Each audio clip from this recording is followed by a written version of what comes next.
afternoon. It's Robert and Julia Miller with the J. Patel Group and Rethink Real Estate with another exciting real estate update.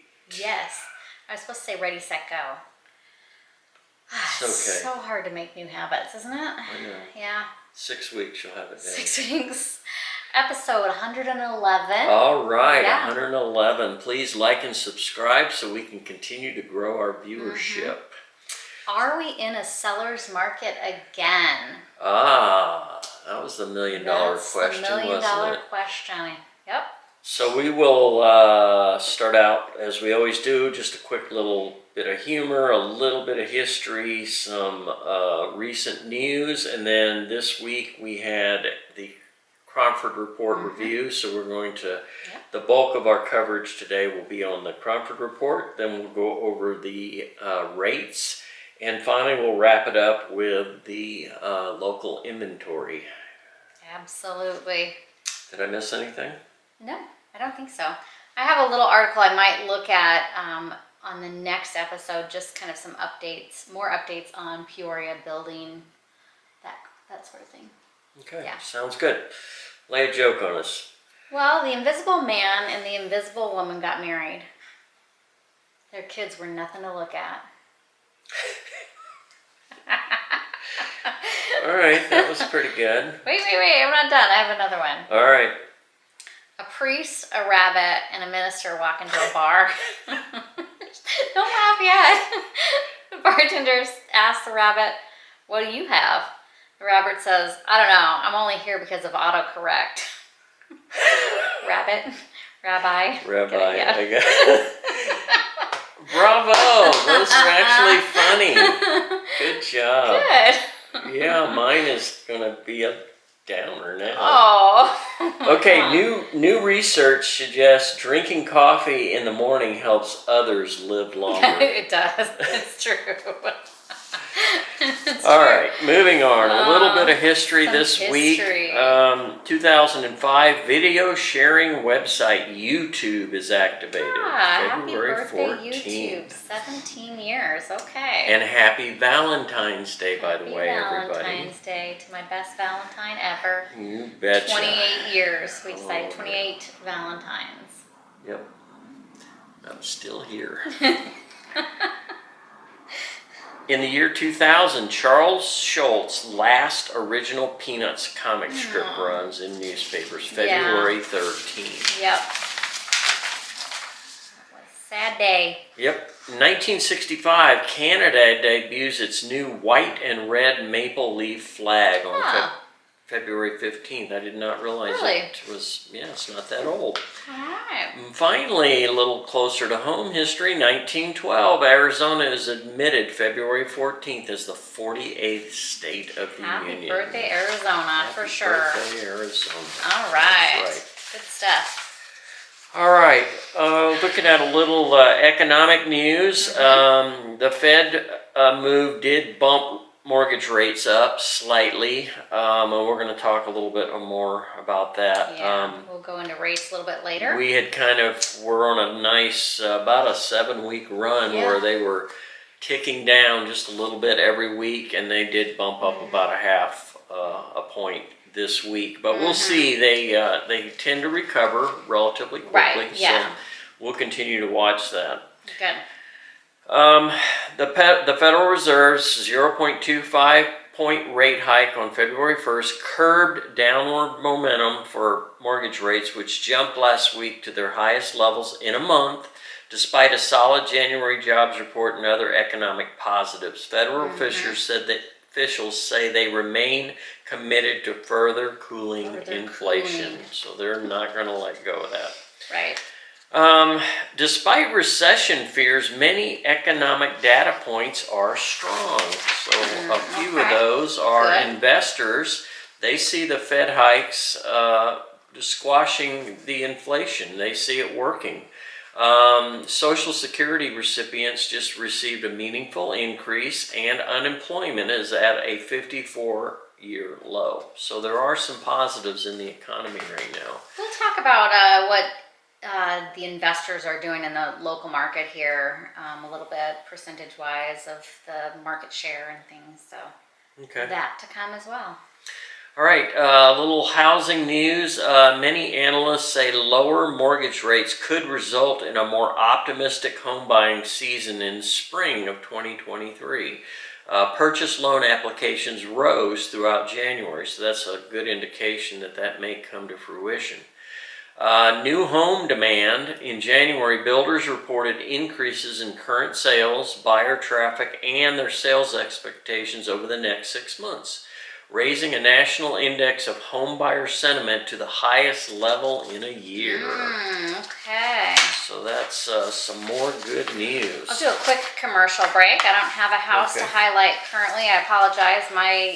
My bad again. I need to make a note for myself so I remember to get one of our listings to highlight for you. But I will highlight a community that we visited over the weekend, and that is Pebble Creek. Oh, that's right. Pebble Creek's a great active adult community, very much resort style living. It's in Goodyear, which seems so strange to me because it's not that far south in the Southwest Valley. It's only off of Indian School Road, which, I don't know, just, it seems like it should be Litchfield Park or something like that. But anyway, it is considered Goodyear, and they are still building out there, which is totally amazing to me. A little bit. They started in the 90s. Yeah, started in the 90s and still going. It's a Robertson community. Robertson is the builder. Really good builder from what I've seen and what I know, and been around forever. A couple of golf courses. Yep, couple golf courses, about 6,100 homes.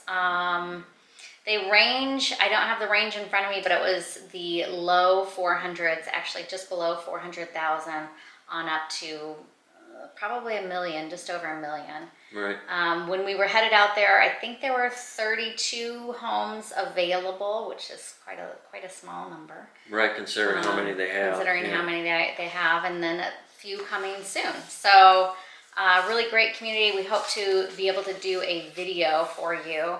And we're kind of redesigning how we're doing those videos, so we'll let you know how that goes. Yeah, I'm kind of excited about the new format, so we'll see how it works. All right, let's move on to the Cromford report. Right. This is going to now be a monthly review instead of the weekly that she was doing. Right, so which is fine. Yeah, I think this is going to work out pretty well. Yeah. All right, so where are we? Halfway through the first quarter. She has a emotion graph. Yeah, would be the way to say it. I'll put it in the video here. Yeah. So we are currently, based on her statistics, we are in a skepticism mode. And we've been hanging out there for a little while, I think, since late fall. It's actually, if you look at the way the graph lays out, it's actually on the upswing. It's just on the upswing. Next is hope, and we're just having a hope. hard time you start getting some positive emotions coming up. So doubt, skepticism, doubt as to the truth of something. Right. So I think that's what everyone's saying. Well, there's optimism, and we're all going, well, I'm a little skeptic of that. Yeah. So we'll see if we can win those skeptics over. Right. All right. Let's see. We talked about the sharpest declines in U.S. housing market are behind us. This is from Goldman Sachs. Goldman Sachs. And she went over some of their predictions, and not many of 75% of them bombed, right? And we're not. But this was one that they feel that she felt like they got right. So the sharpest declines in U.S. housing market are behind us. The one that she didn't like, of course, was Phoenix likely to see a 2008-like plummet in housing prices. Right. Not going to happen. Not going to happen. That was just in January 25th. They put out that article. So take a look at that, but don't believe it. Yeah, she pretty much destroyed that with the statistics that she presented. Well, and I think as we go through her statistics here and her market highlights, I think you'll understand and probably agree the 2008-like plummet in housing prices is not what we're going to see here. Basically impossible to happen with the current statistics of what we have. Yeah. So. Low inventory being one of them. Contract ratio, which is basically under contract divided by active listings, that was rising. It's now at 56.7%. It had gotten as low as 30% just last November, so not that long ago. So we're seeing a pretty substantial increase. Yeah. The ratio is good. However, the thing we got to keep in mind is both the number of contracts and the number of listings are low. So low. So low. Yeah. Now we had previously reported probably a couple of months ago that we had her statistics were showing that we were moving into a buyer's market. Each city was kind of falling in line, and we were either balanced or even bumping up against a buyer's market. Right. Well, that has now shifted back, and we're now kind of moving back up into a seller's market. Right. She kept calling it a baby seller's market. Yeah, baby seller's market. Demand is up and supply is down. And those are the two factors that normally move things back into a seller's market. So, right, yep. Peoria was at 104, 104.2, and then Surprise is at 96. So those are indexes based on supply and demand. 100 being perfectly balanced. Right. So we're actually, Peoria and Surprise are pretty balanced, but moving more towards sellers. Moving up towards seller, that's right. So, just to compare year over year, the supply is 35% below normal, and demand is 21% normal. Yeah. So that's why you're seeing we're feeling it too. I mean, there's houses to look at, but going back to Pebble Creek, we showed one house. Right. One house, yeah. It was beautiful, but it was kind of the only thing like it on the market at that time. Right. So it's a little unusual. Yeah. So the majority of cities are now ticking into this baby sellers market. There are only a few outliers. And all of this is due to high mortgage rates. We've talked about that till we're blue in the face. The demand was up 7 weeks in a row. However, it did flatten out this week due to that mortgage rate, the rise that we talked about. And I expect it'll tick right back up again in the next couple of weeks, so we'll see. One interesting stat she had was that FHA buyers are way up compared to what they had been. So we were seeing a lot of conventional loans, a lot of cash, and the cash purchases are definitely down. And basically, when you peel it back, money is expensive right now. Right. Because of the interest rate. So money's expensive. The cash buyers are going to go, we'll just wait. Yep, exactly. We'll just wait. Yeah, so the speaking to the investor's point of things, the iBuyers are now called iSellers. Yeah, she joked that they're really not iBuyers now, or Michael Orr had started calling them iSellers. Because they're going through that inventory. They've spent part of 2022 buying, and then they realize, the market's turning on us, so they turn the faucet off, and now they're trying to flush out all that inventory that they have. So that's why you'll see some of those iBuyer properties going for less than what the iBuyer paid for them. Yes. So in some cases, a lot less. Having a fire sale a little bit. Yeah. So. So we've talked a little bit about the new legislation that pretty much every city is putting in for VRBO, short-term rentals. And so you can expect to see short-term rentals listed for sale this spring, especially now that we're through the Super Bowl here in the Valley.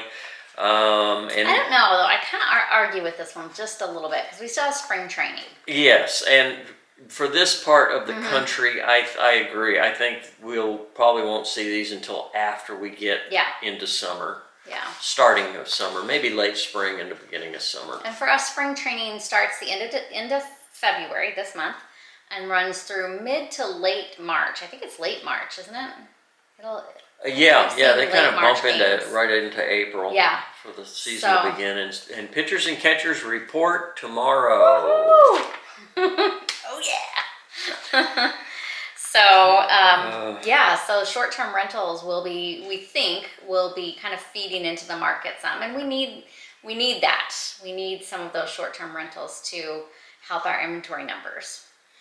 So we've been talking about long-term rental inventory rising. It is finally starting to kind of peak, and we're actually starting to see a little bit of a decline. However, those needing to get into a long-term rental, it's still 44% of leases are still going for less than list price. So yeah, to give you that inventory number, 3,396 of rental inventory is what's on the MLS. Okay, that's For still long term. Yeah, it's still pretty healthy. Quite a few options to choose from. So, interesting. Based on what Tina reported, it looks like 2% inflation rate is going to be in sight. Doesn't mean we're going to be there, but it's going to be in sight. Oh, please. In the March to May, but probably May timeline. Now, Jerome Powell just reported that he thinks it's going to be 2024 before we hit the 2% rate. So we're getting a little bit of different thoughts on that. Tina was basing it off of the CPI and the PCE, Consumer Price Index, and Personal Consumption Expenditure Index. Right. So yeah, she was basing it on that. Now, of course, Jerome Powell also wants to see unemployment numbers improve, as in get worse. Get worse. Maximum unemployment is the other thing that he wants to see, and a balanced market. And as we've talked about, the balanced market part is leaning back towards sellers, and that unemployment, especially for Arizona. I'll go over some Arizona numbers for unemployment, but we're still not there. No, not our even unemployment close. is good, which is not what he wants. Right. So one head scratcher that came out of yesterday's review was the active listings are actually dropping, and that historically this is the time that you see them go up, and then then it'll start tapering off. So this is very unusual, and I'm sure she's going to spend some time figuring that out before the next session, because it was... Yeah, the first of the year through like April, we've got really good inventory usually. Things are pretty strong. And then come May, things kind of taper off a little bit. People go on vacations, gets a little hot in And it just Arizona. kind of tapers off through the end of the year. Right. So, yeah. Not sure what's causing that, but I'm sure she will get to the bottom of it. I guarantee you. The new listing count very low. Price reductions are basically flat, so they're at about 14%. The average is about 10,000, 9,600, right? 9,700, I think. 9,700, which is perfectly normal for this time of year. The February projected days on market median is 34 days. And that's down. It's down from the 56 is what we were seeing towards the end of the year. So that's to be expected. Historically we're going to have a good sales spring, hopefully, and that's going to drive the days on market down. Right. So we'll see if that pans out. What else that's it for me. What else do you have? Well, so the seller paid closing costs, a lot of those that concessions, the $9,700 that we know, instead of sellers reducing their price, we're seeing less price reductions, as you pointed out, and 96.9% of sales are going for, or it's a sales to list price ratio. So 97%. That's a pretty strong ratio. Yep. So summary was our unemployment dropped here in Arizona in the Valley in Greater Phoenix by 2.7 in December. Or down to 2.7? Yeah, dropped. I think it's dropped 2. I think the national is 3.4, and we're at 2.7. Yeah. No, it actually decreased to 4%. So I think Maricopa County, Maricopa's at 2.7. So closer to home, 2.7. That is super low. That was December, so we'll see what January brings. December usually is a high retail time and a lot of visitors and stuff. So it may improve. Right. Okay, so Greater Phoenix is back to a seller's market. Recent mortgage rates are increasing, and that could bring a balanced market. Right now we're at sellers. we're leaning more towards sellers. For the next 3 to 5 months, year-over-year appreciation will be negative. Right. Bum, bum, bum. We really got to get to the peak, which was May. Right. Once we get to May, then it should start. Let's talk about May. From the peak of May 2022, median sales price was $480,000. February to date, we're at $408,250. So that's a decrease of $72,000. That's a lot of coin. A lot of coin. So sales over asking price, May 2022, it was at 55%. Now sales over asking price is only 13%. That Decrease makes of perfect 42%. sense. Mm-hmm. Right. Seller concessions back in May were 12%. To date, they're at 48%. Yep, that speaks volumes right there.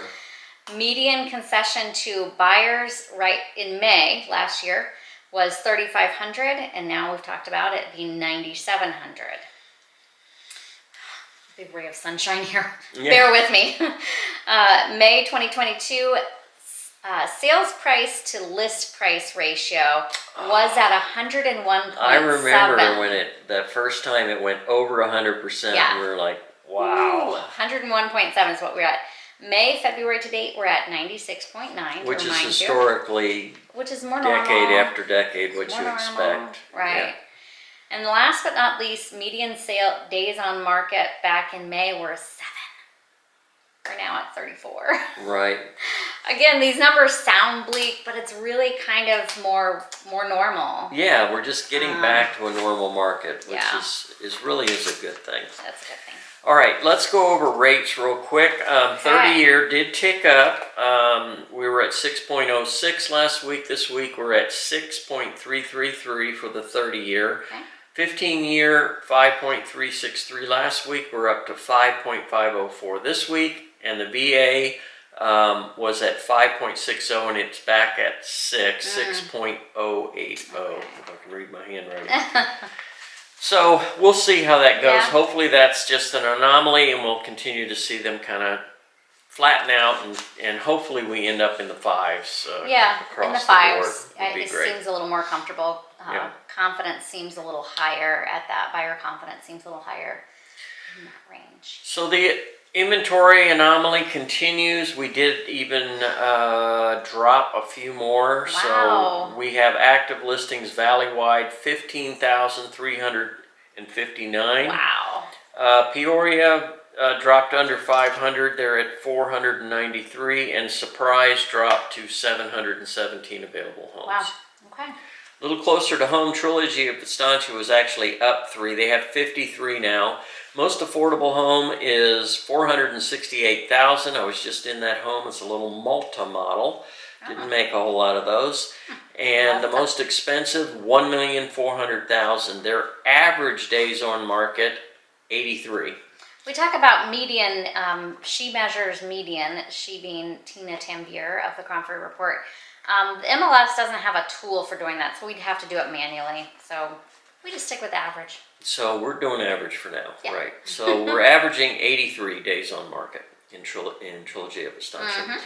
Estancia Village dropped 6 homes. They're at 55 active listings, 351,000 the most affordable, 999,900 the most expensive, and days on market are averaging 90. Ooh. Blackstone Country Club back up to 10. They had dropped down to 7, and now they're back up to 10. Okay. 550,000, the most affordable. I was also in that home. Nice, beautiful town home. Yeah. And the most expensive, $2,750,000, and the days on market in Blackstone Country Club back up to 111. Okay. Portobello was up 1. They have 31 available homes, 349,000 the most affordable, 920,000 the most expensive, and they are averaging 103 days on the market. Man. The Grand is up 8. They're at 160 homes available. Nice supply there. 278,000 is the most affordable. That's a condominium, and the most expensive 1,195,000.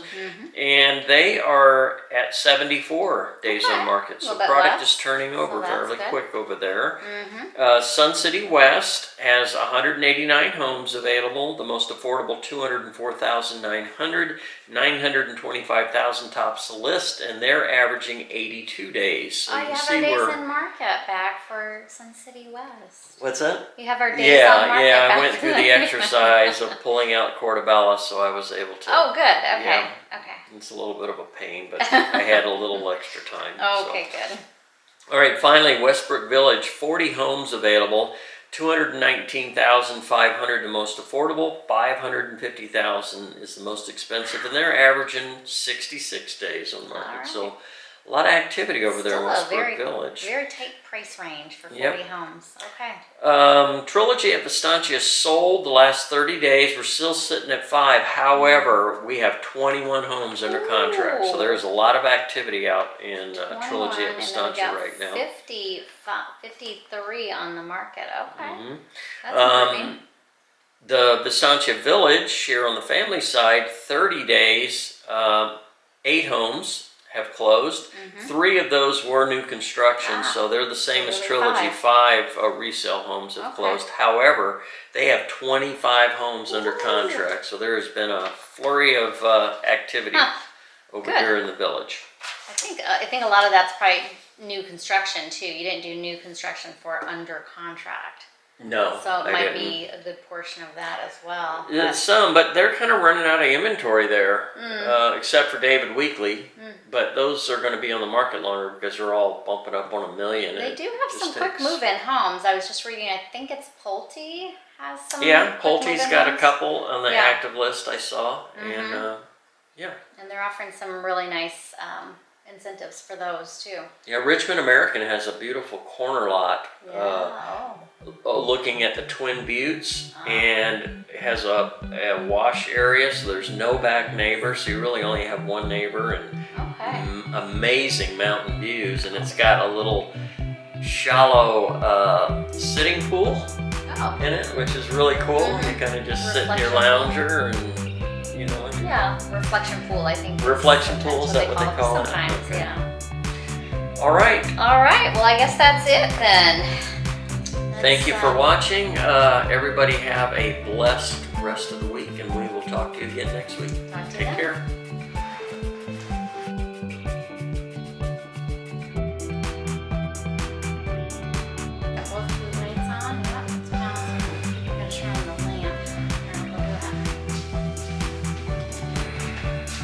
Can't leave these open like this. They dry out. Okay.